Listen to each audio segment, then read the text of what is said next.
બનાસકાંઠાના સલ્લા ગામમાં mothers day પર માતૃત્વની અનોખી મિસાલ જોવા મળી। જન્મજાત દિવ્યાંગ નૈનાબેન કોટડિયાએ જીવનમાં અનેક આફતો છતાં હિંમત નથી હારી।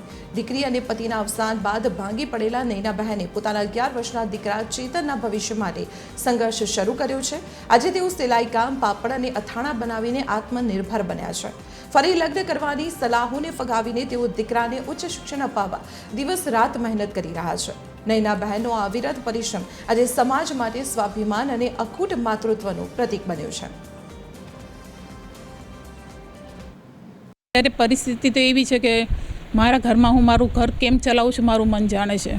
નાના મોટા કામ કરું છું ઘરમાં બેસીને જે થાય, જેથી કરી અમારું રોજી મળી રહે, રોટલો હાંજ પડે એટલે મળે એ રીતનું કામ કરું છું। પાપડ બનાવું છું, અથાણા કરું છું, સિલાઈ મશીનનું કામ કરું છું। બસ એમ કરીને જીવન પસાર કરું છું। બીજા લગ્ન એટલા માટે નહોતા કરવા માગતી કારણ કે મારા દીકરાનું પાછળથી કોઈ નહોતું થાય એમ।